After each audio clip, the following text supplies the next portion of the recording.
yang masyhur namanya, yang terkenal namanya, dikarenakan beliau mempunyai santri yang antik, santri yang fenomenal, santri yang sangat menjadi rujukan orang NU Nahdlatul Ulama, yakni Mbah Kiai Haji Syekhona Fadil Al-Bangkalani.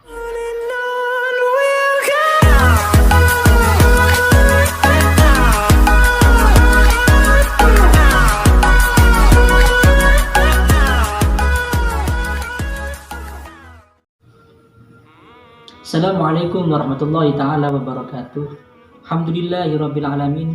Kerabat muhibbin yang dimuliakan oleh Allah Subhanahu wa taala. Insyaallah pada pagi hari ini kita muhibbin Jawa akan berziarah kepada salah satu wali Allah, yakni Syekh Jamaluddin atau Syekh Jalaluddin yang biasa disebut dengan Mbah Lowo Ijo di daerah Bangil. Bagaimana kisah, biografi dan juga karamah-karamah beliau, dan kenapa bisa dinamai Mbah Lowo Ijo?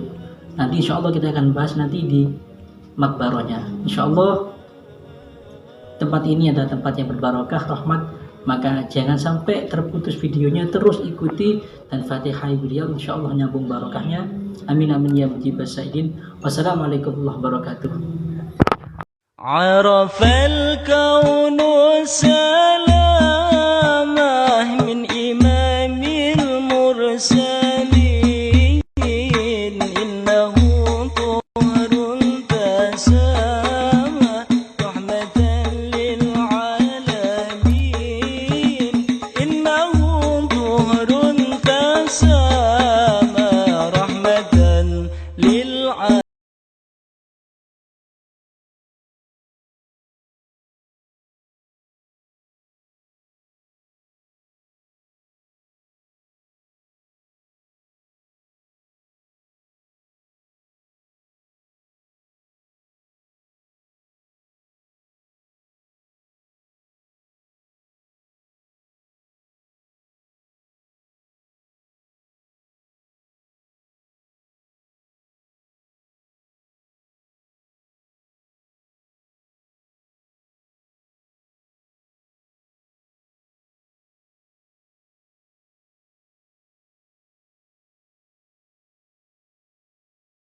min ahda abawaihi hanana, tuhrun tasama rahmatan lil alamin. Arafal kaunu salama min imamil mursalin, arafal kaunu salama min imamil mursalin.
للعالمين إنه نور تسامى رحمة للعالمين سيظل معلمنا الأوفى. Assalamualaikum warahmatullahi ta'ala wabarakatuh. Alhamdulillahirabbil alamin. Sahabat muhibin yang dimuliakan oleh Allah Subhanahu wa taala. Alhamdulillah pada siang kali ini kita sudah sampai di tempat tujuan, yakni makbar dari salah satu wali Allah, salah satu dari kekasih Allah, yakni Syekh Jalaluddin atau yang disebut biasa dengan Mbah Lowo Ijo. Mbah Lowo Ijo atau Syekh Jalaluddin ini bernama asli Sayyid Abdul Qadir. Beliau salah satu dari santri Sunan Bonang pada era tahun 1700-an Masehi. Beliau diberi amanah oleh Sunan Bonang untuk berdakwah di daerah Jawa Timur, yakni lebih tepatnya daerah Pasuruan atau Kota Bangil ini. Beliau dari daerah Tuban sampai ke Pasuruan atau Bangil ini bersama dengan istrinya dan juga bersama dengan adiknya yang bernama Sayyidono atau yang biasa dengan Badaru, yang dimana makam beliau berada di daerah Mujem, Bangil, Pasuruan. Sedangkan istrinya beliau Nyai Sa'diyah ini berdampingan dengan beliau makamnya, yang mana Nyai Sa'diyah ini adalah cucu dari Sunan Ampel, entah itu dari putra Sunan Ampel yang mana ataupun putri Sunan Ampel yang mana. Yang jelas di manuskrip itu adalah Nyai Sa'diyah adalah salah satu cucu dari Sunan Ampel. Maka otomatis Syekh Jalaluddin atau Mbah Lowo Ijo ini adalah cucu menantu dari Mbah Sunan Ampel atau Mbah Raden alaihi rahmatullah. Dan kenapa bisa Syekh Mbah Lowo Ijo itu kok dinamai Mbah Lowo Ijo? Jadi dulu ada sebuah cerita di mana Mbah Lowo Ijo ini dari daerah Tuban, Jawa Timur sana sudah dibombardir oleh yang namanya Belanda. Jadi Belanda itu ketika mau membunuh beliau dengan cara apapun pasti tidak kena. Semuanya biidznillah, semua dengan takdirnya Allah Subhanahu wa taala. Ala kulli syai'in qadir. Semua adalah kehendaknya Allah Subhanahu wa taala. Ditembak tidak bisa. Kemudian beliau mau ditusuk pun juga tidak bisa. Entah bagaimana kisahnya sehingga beliau itu melarikan diri dan niat berdakwah sampai ke Pasuruan ini bersama dengan adiknya. Yang dimana oleh Mbah Sunan Bonang atau yang disebut dengan Syekh Makdum ini diberi dua ilmu. Adiknya Sayyidono diberi ilmu zahir, yakni ilmu kanuragan, kekuatan zahir, kekuatan kejadukan atau kesaktian. Sedangkan kakaknya yang bernama Syekh Jalaluddin diberi ilmu syariat, ilmu tasawuf, ilmu thariqah hingga ke ma'rifat. Dan alhamdulillah beliau sampai pada ma'rifatullah, sampai kepada ma'rif kepada Allah Subhanahu wa taala atau menjadi kekasih Allah Subhanahu wa taala. Dan keduanya ini kemudian naik perahu yang terbuat dari kayu jati yang dibuat oleh Sunan Bonang langsung pada waktu itu. Kemudian perahu ini entah bagaimana caranya Allah Subhanahu wa taala dari sungai di tempat Sunan Bonang ini bisa sampai ke Bangil, dan perahu ini tidak bisa berlayar kembali kecuali ada di Bangil ini. Dan itu adalah isyarat bahwasanya gurunya yakni Mbah Sunan Bonang ridho dan juga rela kedua santrinya berdakwah di sini, menyebarkan agama Islam ada di sini. Kemudian ketika sudah sampai di sini, Belanda ini mendengar bahwasanya Mbah Lowo Ijo atau Syekh Jalaluddin atau Syekh Abdul Qadir ini berdakwah di daerah Bangil. Dicari selatan, barat ataupun sampai ke utara, dimanapun dicari di kota Bangil ini, tapi tidak pernah ketemu. Dan apa yang terjadi pada waktu itu? Ternyata pada ketika Belanda itu sedang mencari Syekh Jalaluddin, ternyata Syekh Jalaluddin ini merahasiakan dirinya, alias dia bersembunyi di bawah daun pohon pisang yang mana kakinya ada di atas, kemudian kepalanya di bawah, seolah-olah beliau ini seperti kelelawar. Makanya orang-orang Bangil di sini, santrinya, muhibbinnya mengatakan beliau adalah Mbah Lowo Ijo. Kenapa? Karena seolah-olah badannya seperti kelelawar yang ada di rimbunan pohon hijau, yakni pohon pisang. Makanya masyhur dengan yang namanya Mbah Lowo Ijo. Kerabat muhibbin yang dimuliakan oleh Allah Subhanahu wa taala, beliau Syekh Jalaluddin ini insya Allah salah satu dari dzurriyyah Sunan Karebet atau yang biasa disebut dengan Mbah Joko Tingkir. yang dimana silsilahnya bila terus ke atas sampai ke Raden Patah alias raja pertama atau sultan pertama kerajaan Islam Demak Bintoro. Syekh Jalaluddin ini sebagaimana para salafnya ketika berdakwah di daerah Bangil ini selalu mengkhidmahkan dirinya untuk ilmu, khidmah kepada ilmu, kemudian mengabdikan dirinya zahir dan batinnya untuk ilmu, dan semuanya itu dilandasi dengan rasa ikhlas. Maka tak ubahnya orang-orang di sini banyak mengerti agama Islam, banyak memeluk agama Islam dikarenakan hatinya yang ikhlas kepada Allah Subhanahu wa taala untuk berdakwah agamanya Allah Subhanahu wa taala. Dan beliau ini termasuk salah seorang ulama, salah seorang waliullah yang sangat mengedepankan hadis Nabi Muhammad SAW, min husni islamil mar'i tarkuhu ma la yaghnihi. Apa-apa yang bermanfaat bagi dirinya dan juga umat pasti beliau akan kerjakan. Sedangkan apa-apa yang mafsadah, membuat kerusakan atau sesuatu yang menjadikan hal buruk kepada umat, maka tidak akan beliau kerjakan. Meskipun menurut dirinya ini benar, tapi ketika menurut agama, menurut orang lain, umat, menurut orang-orang yang masih belum mampu dalam ilmunya dianggap salah, maka beliau tidak akan berani mengerjakan.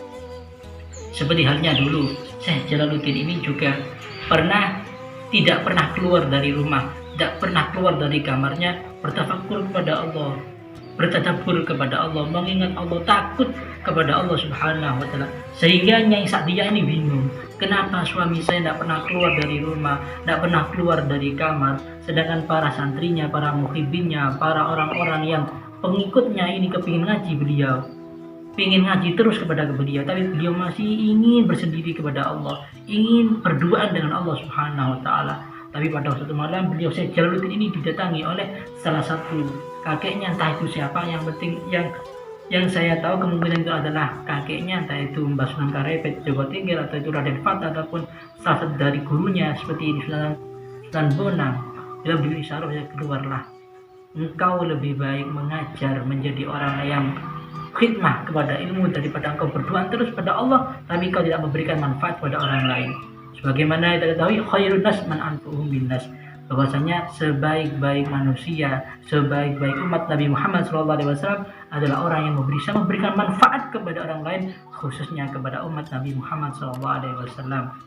Maka dari sinilah kita harus belajar bahwasanya mengutamakan, mengedepankan kemaslahatan kepada umat itu lebih diutamakan daripada untuk menyendiri, daripada untuk mengedepankan diri kita sendiri atau ego kita sendiri. Subhanallah min dzalik.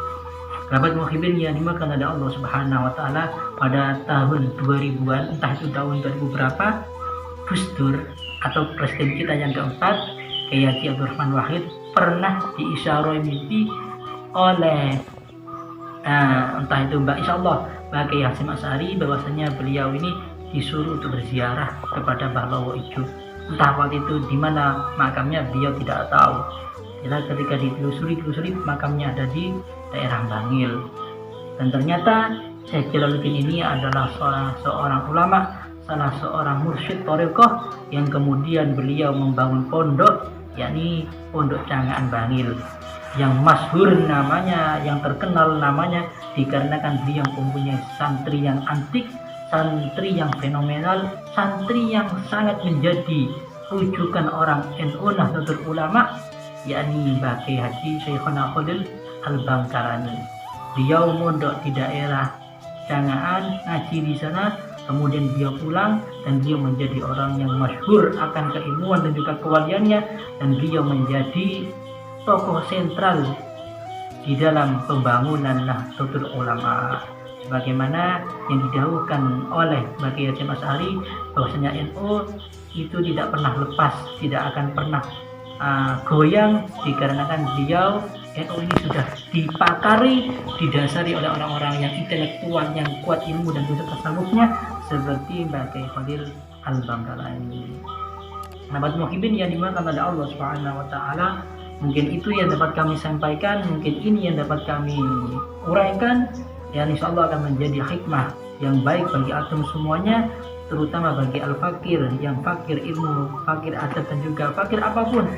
Yang penting konten ini menjadi pelajaran yang baik bagi antum semuanya, menjadi hikmah yang bagi antum semuanya, Dan semoga antum tidak lupa untuk like, share dan juga subscribe channel Muhyiddin Jawa, dan terus ikuti channel Muhyiddin Jawa dimanapun berada dan juga kapanpun, dan niati untuk melihat video Muhyiddin Jawa, niat ngaji, niat menambah rasa takwa kepada Allah, menambah cinta kepada orang-orang soleh, dan antum melihat ini saja juga dianggap ibadah oleh Allah Subhanahu wa taala.